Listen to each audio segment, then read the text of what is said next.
Hello and welcome to What Culture Horror with myself, Andrew Pollard. I hope you're well. I hope you're good. And as you can see, I have a very special guest today, Ryan Kruger, the writer director of the new street trash movie. Ryan, first, thanks for coming and giving up some time to join us. Secondly, how are you doing? I'm good. I'm good. I was just in England, so now I've come back from the winter in England and to the summer in Cape Town. So yeah, things are Yeah, good. yeah, I believe that there was some talk of maybe arranging this interview when you were over, but things didn't quite work out. But of course, you were over for the London premiere, the Prince Charles Cinema Yeah, of Street Trash, which is now, I should say, that the film is in select theatres as a digital and Blu-ray release in the UK, coming up on the 17th of February, including a yeah. limited edition two-disc version with the original 1987 Street Trash. So that's something to look out for next month. We have got a review of the movie up on the channel. Go and check that out. It's I had a lot of fun with this film. But first and foremost, the bigger topic, I think, the more important topic, a belated birthday to your cat. I saw on Twitter it was their birthday yesterday, turning Yeah, yeah. 10. It's What 10, baby. 10? Brilliant. What birthday celebrations did you get up to? With my cat. Nothing. Oh, It was a busy day, but I gave him some tuna. So he loves his tuna, and I only give it to him every now and then because it's not great to give them unless it's very fresh tuna. So I gave him some tuna, and he goes mad about that. So he was happy. He was awesome. happy. A happy cat is a happy life. As mine is next door, just sleeping, doing cat stuff. Right, on to Street Trash. Now, when it was kind of announced that this film was in the works, a lot of places called it a remake, but it's also, for me, it's more of a sequel or a spiritual sequel or reimagining than an actual a remake of the 87 film. How would you best describe it to people? It's a loose sequel. I mean, you see, for me, when they approached me to do the film and write the movie, I knew about the original. I was a fan of the original, and I watched it growing up as a kid. So it was one of those where the original Street Trash, it is what it is, and I don't want to try copy that in any way. I want the DNA from it, but I don't want, I also want to do my own thing. So, instead of making a straight up, sequel or, sorry, straight up copy of the original or just remaster it. It was more about doing like a follow-up film, but like a loose follow-up, and it's in that same world. It's just Yeah. later on down the line. Because I think what was important for me was to do my own thing, and for me, I wanted to make it more narrative. I mean, the original film is a very loose story. You follow a few different characters, and I would say the original is all about the gore. Yeah. And with this film, obviously, I wanted to triple up on the gore, but at the same time, it was important for me to have a good, strong narrative story, and to add to that, to have that DNA of the original, where you have the multicolored goo. We follow homeless people, and obviously have in camera prosthetics, and that was obviously a big thing for me.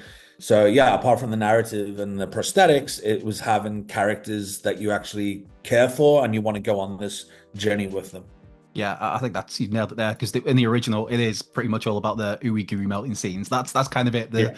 The story is there, but it's just kind of almost a background player. Now, I was going to ask, how does somebody go about doing a loose sequel? Because there are obviously references to nods and winks to the original movie. There is the reference that this kind of Yeah. originated in 80s Brooklyn, which ties Yeah. in Yeah.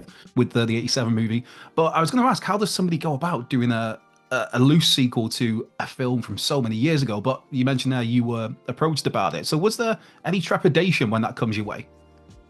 Well, you know, it's one of those things where if there's those hardcore fans for street trash, and I wouldn't say I was a hardcore fan, but I was a fan. I've watched it many times. I had it on VHS, but when you hear about somebody making like a remake, a lot of the time you're like, oh, why are they doing that? And I don't think it's that type of film for that, but obviously with the hardcore fans, it is.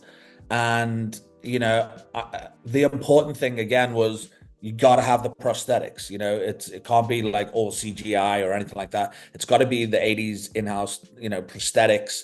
It's got to have that DNA of the multicolored goo. You got to tick those boxes. Yeah. So I made sure it ticked those boxes. And again, like I also want to do my own thing.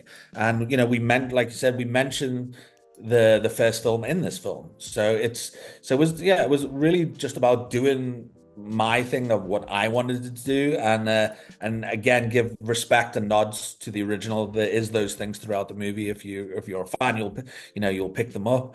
And yeah, and it's, this film, it has, in the background, it has that social commentary of, what's going on really kind of in the world and stuff like that. And, we went through COVID and the government telling you what to do. There's a lot of that in there. But at the same time, I also look at it, and, I can take a step back and go, it's just a gooey gore melt movie.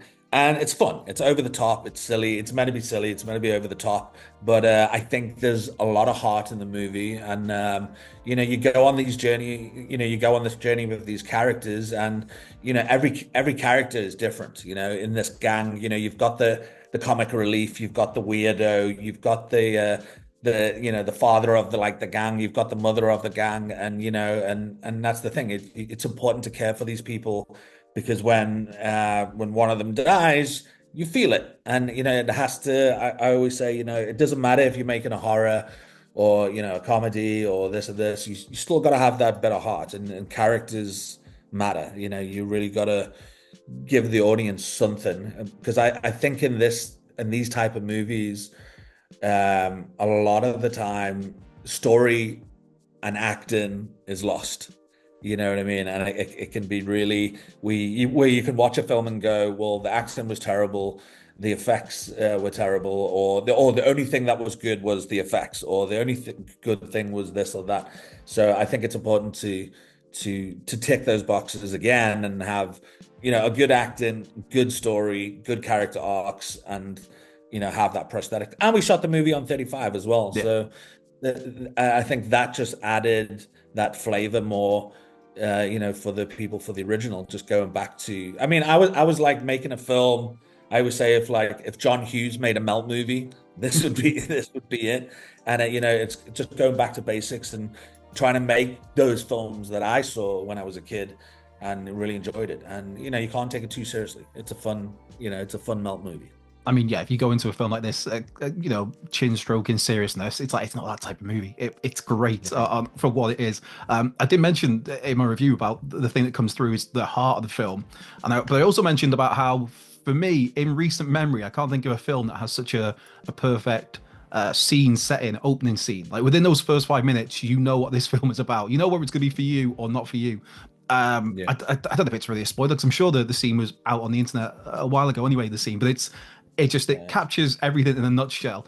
How important was it to set the stakes, I guess, from the off? Because it's within like literally the first 4 or 5 minutes, you see your first melt, should we say?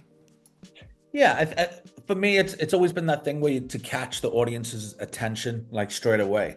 It's like when you watch a James Bond film, and at the beginning of the film, it's always that ending off of the last mission, or something. You know what I mean? It's really getting the audience like in there straight away. And I think I really wanted to start with a bang with that first melt to show this is what you're in for. This is what's to come, and then it goes straight into the chase.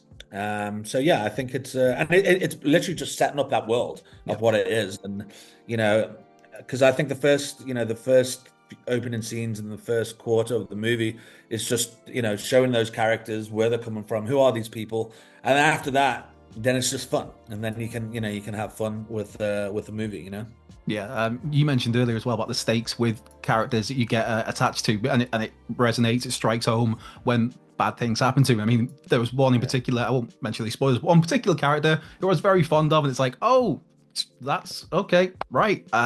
And then there's a very funny resuscitation attempt, should we say. And that's the thing, you have those things where you're like, oh no, not him, oh no, Yeah. and you're really upset.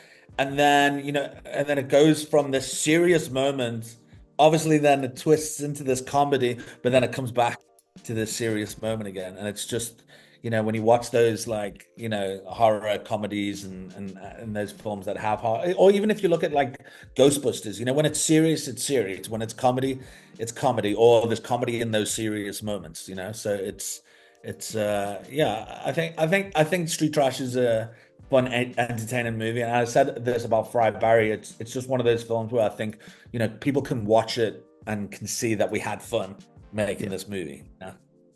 How much fun, dare I ask, was it for the actors involved in the melting sequences? Because it comes across very well, and like you said, the colors are there that nail it to tie in with the '87 movie. But I can't imagine some of those practical It effects was so much. hardcore. Yeah, it was hardcore for the actors. It was from speaking to them and while we were shooting. I mean, we were shooting in winter, so it was really cold for them to have, all the like the opening scene. The guy was in makeup for like just to prep to get ready, like 5 or 6 hours, and then Wow. he was in that through the whole day basically. And he's got pipes underneath him, and then there's pipes coming out, and that's leaking, and then that was just leaking in. There'll be pipes, but there'll also be other pipes that's just basically getting cold through all the blood and all the goo and stuff like that. So it was hard for a lot of these people in prosthetics to stay in, to prep them, and then to be on set, and then to wait, and then while shooting, it's like, okay, we're gonna get the ankle, or we're gonna get the neck on this one, or we're only gonna get the hand on this one, and then we're shooting with two 35mm cameras. But we do, obviously when you shoot a film, you're doing it clip by clip and scene by scene, especially with this breakdown melt. So it takes time, and then sometimes you have to re-prep something if it doesn't work, and then we have to put it back on and stuff like that. So it's a process. It's a process, and it was cold. So lying on the concrete floor in the winter with cold blood and goo is not fun. But afterwards, when they saw the footage and stuff, they were like, "Okay, this is awesome. This is cool." But maybe they wouldn't like to do it again to go through that. Yeah, you mentioned whether it was a hand or not. There is right in the opener. There's a bit of a hand that got me, where it's just like, that's yeah. But for you, when you look back at the film, when you watch the film back, the final end result, without actually, giving spoilers on a character's name per se, is there a melting sequence or that you're kind of most proud of that stands out as your favorite? I think I do like the opening sequence. I think that's a cool. I think probably my favorite is I think I'm going to say probably that, like, the one-eyed woman, the growth, and the Hmm. reason that I think when she melts and it just goes into that like skeleton and and stuff like that. I think it just goes back to that like hardcore '80s prosthetics where you see all the stuff melting, and then it's just the skull, and it's like the jaw moving and stuff like that. I love stuff like that. It's like going back to like Evil Dead and stuff Yeah, like that. So I yeah. think that was awesome. But there was lots of cool little moments here and there for in the melts that was really fun. Even the dumpster guy, when like his back opens up and his skin or his face melts off. Yeah, so it was fun. It's always fun doing prosthetics. Two things: I never thought I would make a film with so much prosthetics. Always wanted to, but it costs quite a bit of money. And then on top of that, I never thought I would make a movie on 35mm either. So that was also a big surprise and quite a process, to do. Yeah, I mean this as probably the biggest compliment I can give. I think it's fair to say with Street Trash, your Street Trash, it is that sort of movie that wouldn't look out of place on a VHS shelf in the '80s, alongside like an Evil Dead or an Evil Dead 2, Yeah, or one of those films where you don't necessarily know it, but you go in and you just look in, scanning for something, and you see the cover art and you think, yeah, I'll give that a go, and then it ultimately plays out like one of those films. There's so many times back in the day where you, like younger me, would go to the video store, the VHS store, because I'm old, and it would just be exactly. like, I don't know what that is, but I'm going to try it, and then And it'd be that's what it was all about. That was all yeah, about. You didn't When you were a kid, you didn't read the back of the video cover. You just looked at the art, and that's why I think I've said this many times on podcasts and stuff.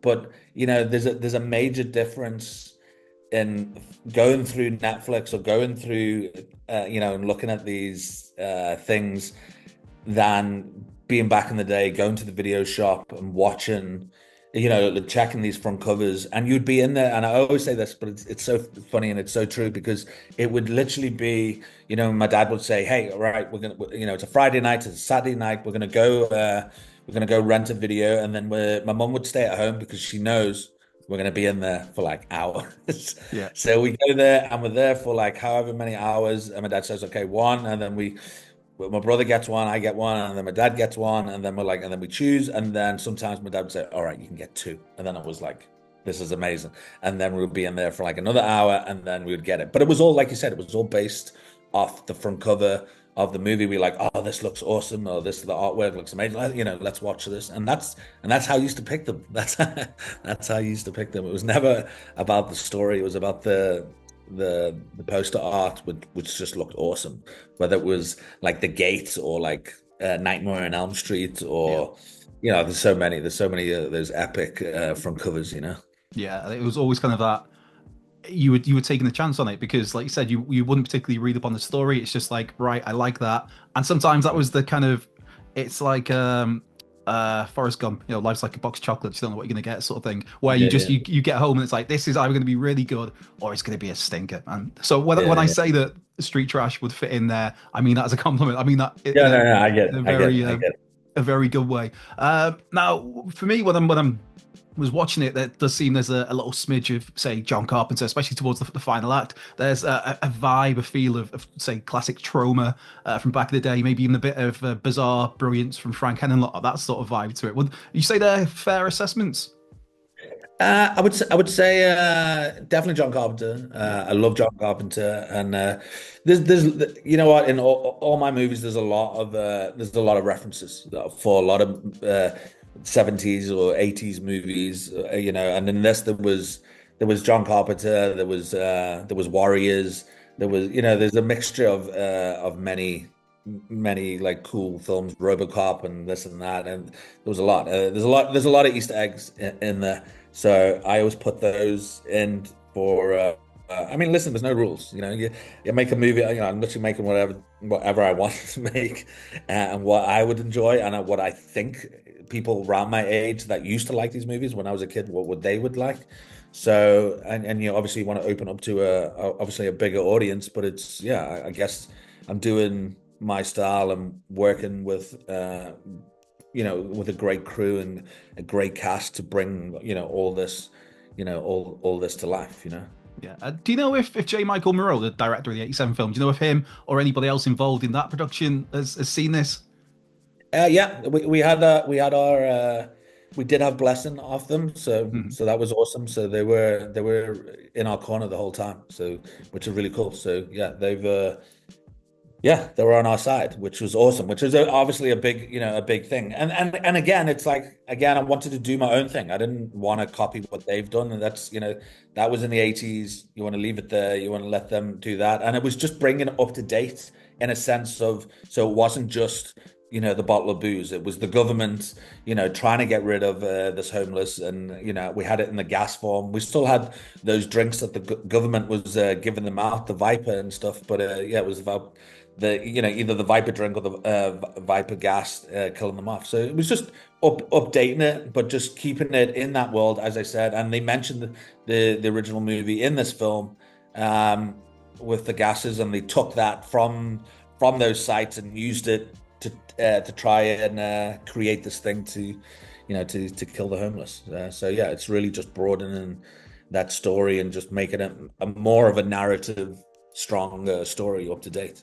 Yeah, one character along for the ride, a very memorable character, is the character of Socc, who is a very sweary, blue, imaginary friend of Fry Barry himself, Gary Green, who plays Two-Bit here. Now, Socc is you. That is voiced by yourself. How much fun was that? Because he has some of the best lines in the film. Yeah, it was funny. I think when I got the idea, it wasn't even in the first draft of the script, and because I cast Gary uh, again as this drug addict, loopy acid head, it was that thing where I just thought, I wanted him talking to himself, but I just thought, he should have this little imaginary friend. And again, it goes back to those like '80s films with the prosthetics and the puppet. And I just thought it would be a great thing for his character, but not to overdo it either. Just because it's one of those things where it's either going to be annoying or it's going to be just enough. And I think I used him just enough that he comes in and out of it just enough. But I also put it there for a support boat, working with Gary, because Gary's not a trained actor, and if you've watched anything with Fry Barry, it's a very big process how I work with Gary to get exactly what I want, and I have to jump through many hoops and stuff to get what I want. So I've got the patience to have that with Gary and to get it. And I think this just made me work a little bit closer with Gary to get exactly what I want. But it was fun. It was a fun thing, and we recorded all the dialogue on set while we were shooting, which helped a lot. And yeah, and it's just a funny character which is also the thing was I try to keep it quiet as much as possible when it first started to come, when people started talking about it, because I didn't want any of the original fans to look at the Socc character and go, "What is that? What is this doing in this movie? It doesn't make sense." But then once you watch it, it totally makes sense, and it's not overdone, and that's the thing. I think the brilliance that I think I've achieved with this movie is that a hell of a lot of the original fans, because it's a loose sequel and I didn't try and copy, they really enjoyed it and they really loved it, which is great. That I think I won them over, because I think, again, being shooting on film, having all the prosthetics and gore in camera, be about the homeless people. I think, again, just ticking those boxes and just making sure that, I still cater for, the original audience, which is me, which is me. I was that person that was watching it. I was that person that liked it. But people also got to understand as well, that there's many people that don't know what the hell street trash is.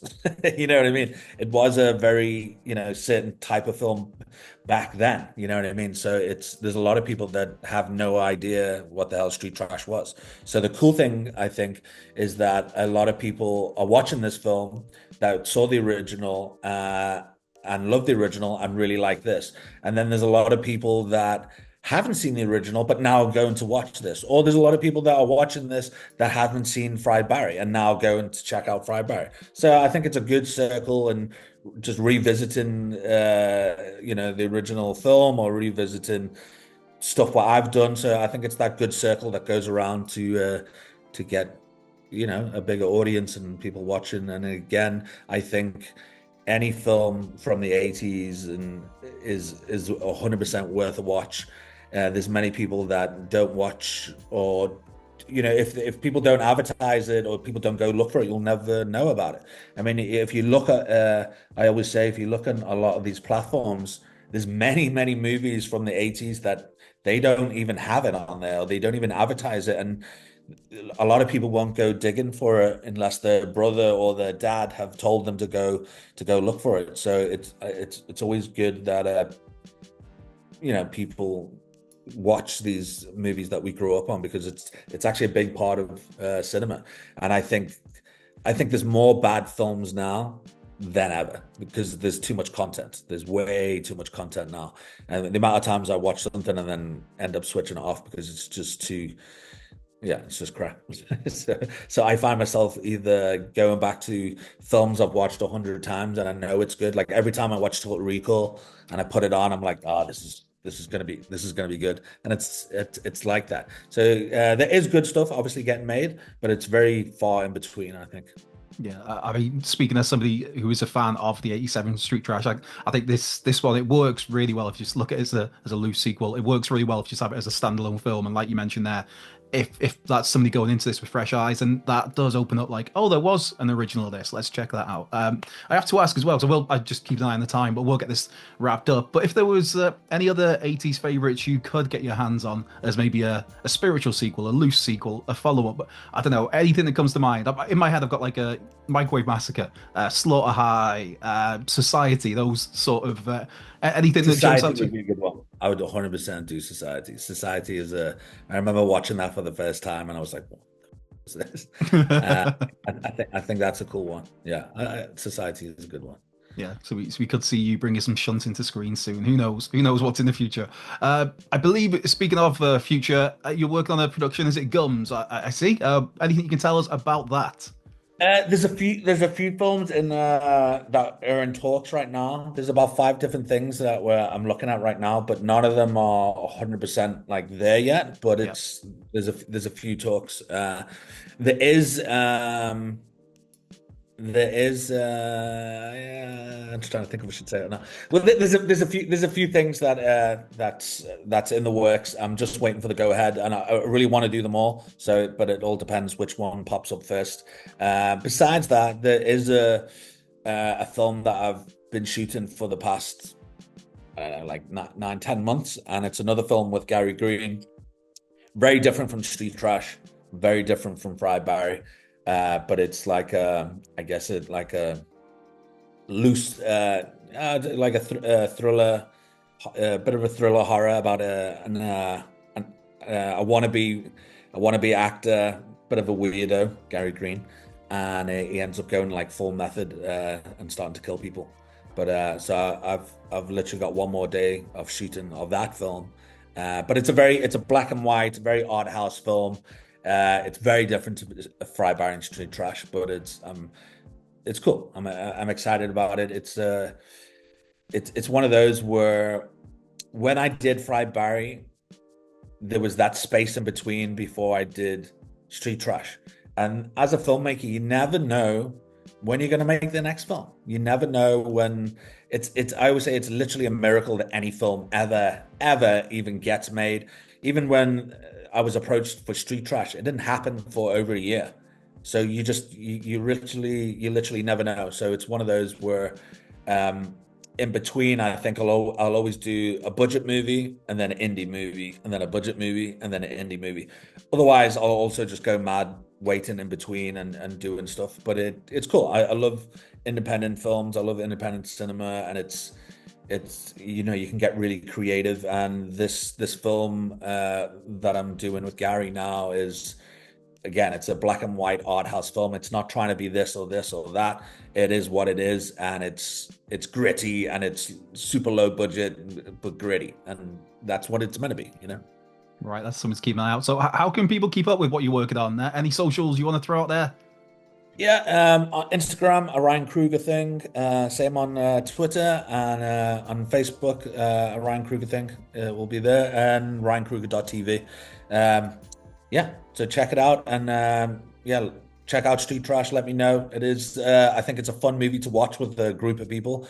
I think these type of films is always great to watch with a group. It's I think it's just I think it's good just to have those different personalities in a room and then bouncing off each other while watching the film. Yeah, I can clarify as well that it is a very good film just to watch on your own with your cat. It works for that audience, that was me. I look forward to watching it with people. Just again to reiterate, Street Trash is in select UK cinemas now. There's a digital and Blu-ray, limited edition Blu-ray as well, the 2-disc one, of course, with the original film coming out on February the 17th. It is already on Screenbox if anybody's got access to that, if you're in other territories, shall we say. So go and check that out. Ryan, thank you so much for giving us some time to come and talk to us, man. I hope this film does extremely well because it definitely deserves to find an audience. Any final thoughts? All good, man. I appreciate you having me on, man. And yeah, anybody that checks out Street Trash, let me know what you think. And yeah, keep a lookout for my new stuff. But thank you so much for having me. No worries at all. Our absolute pleasure. That's been Ryan Kruger. This has been What Culture Horror. I've been Andrew Pollard. You stay well, be safe, and we'll be back soon.